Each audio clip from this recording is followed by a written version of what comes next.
he's carried out a lot of work assessing net zero strategies. Hugh.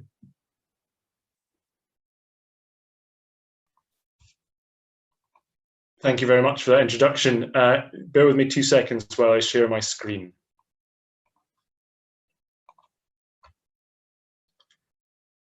Great. Now, hopefully everybody can see my screen. I'm just thinking about changing my job title after what Doug said at the start of his presentation there. I should be maybe the head of resilience now. So yeah, I have been with Map-of-Ag now for only 6 months, but I have spent the last 15 years or so working on a range of different sustainability subject areas, and with a real focus around greenhouse gas emissions measurement and monitoring. I've worked with DEFRA, I've worked with Scottish Government, Welsh Government, European Commission and private sector organisations, attempting to, in some instances, measure the impact of agriculture on greenhouse gas emissions. And that sort of journey and experience has led me to join Map-of-Ag, mainly due to the necessity to get better data, understanding what's happening at farm scale, so that we can get better at telling the story about the great things that farmers are doing to reduce greenhouse gas emissions and to sequester more carbon dioxide from the atmosphere. I am also a relatively new entrant to farming myself, based in the Brecon Beacons, and I'll share some information on a project I'm working on with another group of farmers down here later in my presentation. But I'd like to start with the basics, and what net zero really means, I suppose, is what that is. And this slide really oversimplifies a really complicated area, but essentially we are looking at the balance of greenhouse gas emissions and removals within the annual cycle of agricultural production. On the one side of the balance here, we have got the emissions. We've got the use of reactive nitrogen and the associated nitrous oxide emissions through nitrification and denitrification. We've got livestock emissions in the form of enteric fermentation and the associated manure that they produce. And then slightly smaller in the share, but still important, around energy and fuel use. There are other contributing factors, but these are the key ones here. And then we have got the opportunity to sequester carbon dioxide from the atmosphere through increases in organic matter in the soil and enhanced sequestration into woody biomass in the form of trees, hedges, and other sort of woodland. And I was asked to talk about whether net zero is possible, what the feasibility of net zero is. And I absolutely think it is possible. I suppose the question I've got is whether it's possible in perpetuity. Is this something we can continue to do for the rest of time? And the question there is when, as our terrestrial carbon store continues to fill, can we keep topping up and continue to produce at the same rate? So, like everything, I like to start with a baseline, and there's been lots of comments and discussion so far about how we measure and monitor greenhouse gas emissions, and this is really where I get interested and where a lot of my work has been. I was involved with the greenhouse gas emissions inventory for a number of years, and this is a representation of the greenhouse gas emissions inventory across from 1993 to 2018 across all of the sectors of the economy. And what we see here is that blue bar down at the bottom is agriculture. It's 10% of the total emissions. What we see is actually that although the emissions from agriculture have fallen by about 15% over this time frame, the share of emissions is increasing. It's increased from about 6.5% to 10% over this period, as other parts of the economy are decarbonising more quickly than we are in agriculture. The other component to this is obviously the land use change and forestry inventory, which is effectively our measure of the removal of carbon dioxide from the atmosphere. And here we see that is removes 2% of the total emissions from the atmosphere across the economy. Now this sets out a bit of the challenge, both in terms of the challenge of meeting net zero, but also in terms of the accounting processes for greenhouse gas emissions. This shows where the share of emissions lie. You've probably seen quite a lot of this before, but effectively we've got a situation where we've got almost half the emissions arising from enteric fermentation, a further 15% from the manure management from the livestock, and then the use of reactive nitrogen is that sort of 25% of the emission there. I'm not going to dwell on that too much, but it just frames the discussion a bit. And then this is our current picture on the land use change and forestry inventory. The lion's share of the emissions removals come from the forestry sector.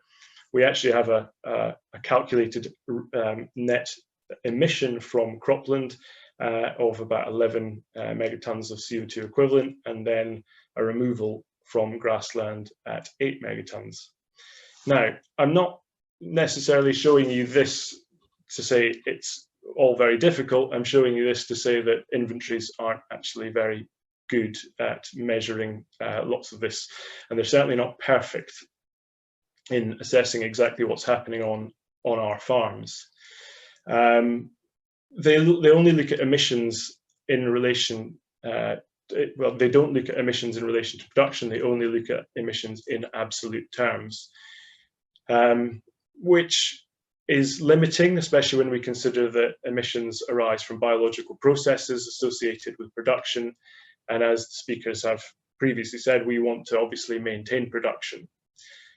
The use of emissions intensity provides a far better metric for measurement of efficiency in relation to emissions, and it's represented as emissions per unit production, or there are increasingly people are using emissions associated with protein or nutrient density as other metrics as well.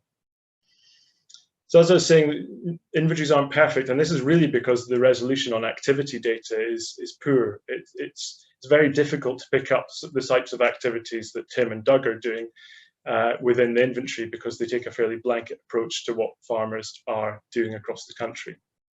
And that serves the purpose for the purposes of reporting to sort of the UNFCCC, but it's not great if we want to be telling individual farmer stories and fully accounting for the good work that is being done.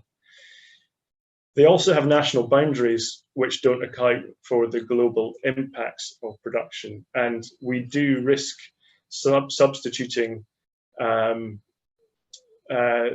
emissions with imported goods. Now, if you look at some of the Food and Agriculture Organization data on production efficiency, you'll find that the UK and Western Europe have some of the most productive systems globally. And now, it would be all too easy to say we can reduce our greenhouse gas emissions by cutting production or cutting livestock numbers, but if that simply means that we end up exporting our emissions to other countries with less efficient production systems, then that puts us in a worse position than we started. So what are the greenhouse gas emissions accounting challenges? And I've alluded to this already. It's really about activity data and understanding what is happening on farms. We need to get better at collecting the data that can help us tell the story of what is being sequestered and how emissions are reducing on farm. I'll start with the emissions component of this. We need to develop that baseline, understand where we're at today, so that we can measure and monitor the improvements in the future. The baseline is currently sort of measured. I mean, there are ways and means of doing it. There are certain tools out there which provide a great sort of starting point, an indicative view of what the emissions are at a farm scale. But we need to be getting better at improving our accessibility of information, which can inform that far better. And I like to talk about the F's when we consider reduction in emissions, and that is feed, fertility, fertilizer, and fuel. And those are the key areas we should be really concentrating on, getting really highly granular data so that we can then inform our emissions reduction strategy. So taking things like fertility, herd fertility in the beef and dairy sector, for example. If we are able to understand things like calving intervals, the age at first calving, and sort of understand where where we are today and actually where those improvements can be gained in the future, there's significant greenhouse gas emissions benefits that can be gained in those efficiencies that can also add to the financial performance of the business. And we see this in the data sets that we are analysing. We see that there's huge variability between farms and within farms in terms of how they're performing, and see big opportunities for improvement in those areas. Reactive nitrogen is another big one, which is applicable both to the livestock sector and arable sectors, where we have the ability to improve our nitrogen use efficiency quite significantly. We did a straw poll with a group of farmers quite recently and asked whether they understood where their nitrogen use efficiency was at today, and the response rate was pretty low. Indicatively, we've got a sort of idea that the current nitrogen use efficiency on arable farms sits around 60%, and a technical potential really is 80% plus there. So that represents quite a significant improvement in the nitrous oxide emissions that are associated with the application of that fertilizer and reactive nitrogen, and also the production of it as well. So those sorts of bits and pieces of information can really help inform management practices for the future, and also hopefully start predictions of how emissions can fall based on key performance indicators you set around these key critical areas of emission. Now, in many ways, emissions is the easy component to this. Sequestration is where it gets a bit tricky. And as Doug and Tim have both alluded to already, the accurate and consistent protocols for carbon stock change measurements are not there at the moment. And it's a matter of urgency that we do get to the point where we understand that. We do need to be getting out into the fields, collecting data on current levels of organic matter and soil organic carbon, so that we can measure the change. It's not something that happens quickly. It's something that happens over 10, 15 years, where we really start to detect the changes in carbon stock in soils. The variability and permanence, there's huge variation in which are based on a number of different factors and how quickly carbon is sequestered into the soil.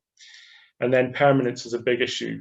We can sequester carbon over fairly long periods of time, but it can be lost relatively quickly through activities such as cultivation.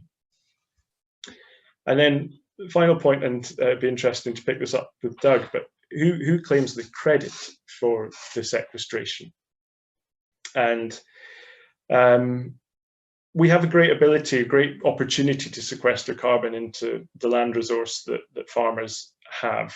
But can we afford to trade all of that carbon out with agriculture before we have provided a strong evidence base that we are net zero first?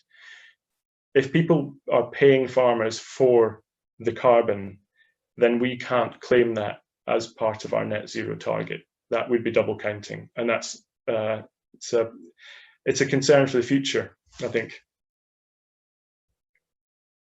So just in terms of how we might illustrate what the differences between carbon stock and carbon sequestration and emissions look like, I use this quite a lot, which seems to resonate with farmers, where we think of carbon stock as the balance sheet. This is what we need to protect. It's what's already there. We've got carbon in assets such as hedgerows, in woodland and trees, in permanent grass, in wetlands.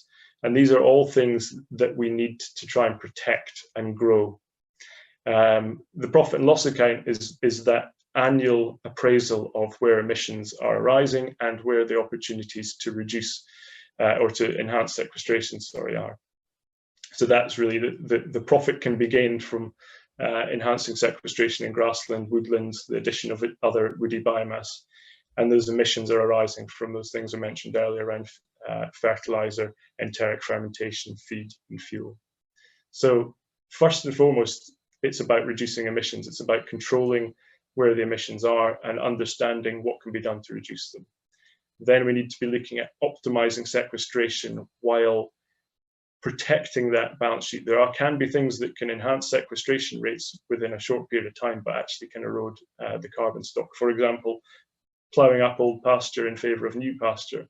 We might be able to increase the sequestration rates by having new pasture, But if it depletes the carbon resource that we had in the first place, then that's it's not really going to get us very far. And just to illustrate that point, these are some photographs from home. What we've got on the left-hand side of the screen there is an old grass sward, permanent grass. It's probably 40 years old. It was ploughed at some stage, but not in recent memory. And what we've got within that is high carbon stock. There's probably we measured it actually back in 2016, and there was a bit over 100 tons of carbon per hectare within the top 30 centimeters there. Now that is a high in carbon stock, but in terms of sequestration capability, it's still doing something, but it's limited. And likewise, that big oak tree there, that has done its job in sequestration, and now it holds a lot of carbon there, but actually it's beginning to, you can't really see from the photo, but it's stag head and it's starting to lose bits and pieces and decay.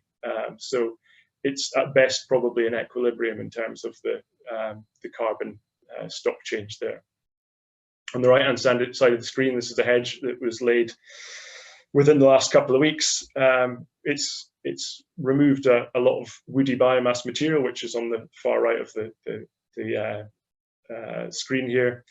It's giving the hedge a chance to regenerate, and it will enhance the sequestration rates within that resource, if you like. However, I've now got to think of something to do with that big pile of material that has been harvested from it. And what we're going to do is we're going to chip it, and we're going to use it as livestock bedding. And some of it will then work its way back into carbon and soil over time.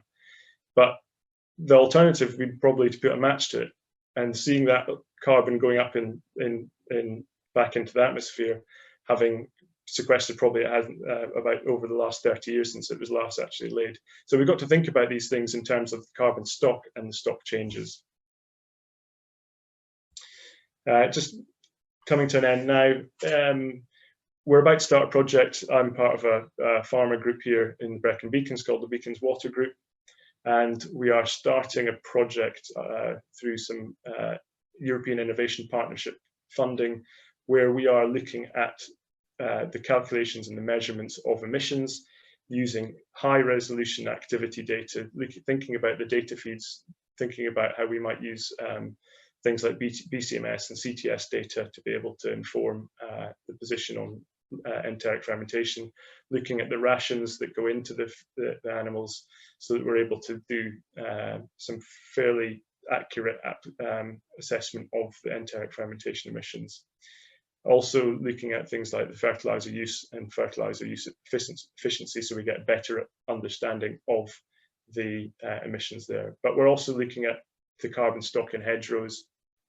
We've got Forest Research going to come out, and they're going to fire some lasers at hedgerows at different ages. We've left some that have been uncut for a few years now, and we're going to compare that to stuff that was cut more recently, and they're going to come back and measure it in a year's time just to see how the carbon stock has evolved. We're going to be looking at soil and taking some baseline analysis as well. Like Doug, we're probably going to be comparing both dew mass and loss in ignition. We're going to make sure we're going to depth in order to understand the soil through the organic carbon through the profile as well. And ultimately, the goal is to look at the current carbon and greenhouse gas emissions balance and look at a potential route to net zero. So just finally, to finish off, the exam question was, is it revolution or evolution? My view is that farming is continually evolving, and we will evolve to meet these challenges. So there are opportunities in over the course of doing so. And how radical should we be? The answer is I don't really know how radical we need to be. It depends on the farm, I think. And I think we should all be looking at opportunities to sequester more carbon and reduce our emissions, and challenge the assumptions that we might have over our existing production systems, and not letting the defense of the status quo limit our opportunities for the future. And finally, and this is to a point that Tim made earlier, we should not be looking at greenhouse gas emissions in isolation. There are other environmental challenges, and we should ultimately be looking at sustainable land use and production, which factors in biodiversity net gain, water and air quality, and adapting to climate change over time and building resilience within our farming systems. Thank you very much for listening. Thank you. I'm going to throw a couple of quick questions at you. One from Victoria Chandler. She says, should we agree with DEFRA's ambition to ban urea as part of achieving net zero?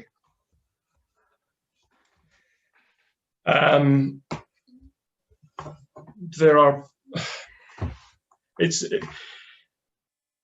in terms of the urea, my experience with the urea question is more to do with the ammonia emissions than the benefit in reducing ammonia emissions to reduce the air quality impacts than it is around greenhouse gas emissions.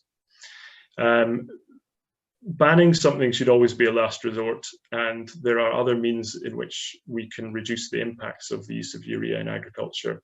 So looking at urease inhibitors are pretty effective, looking at the timings of applications, and being sort of responsible with the product before looking at an outright ban would be my preference.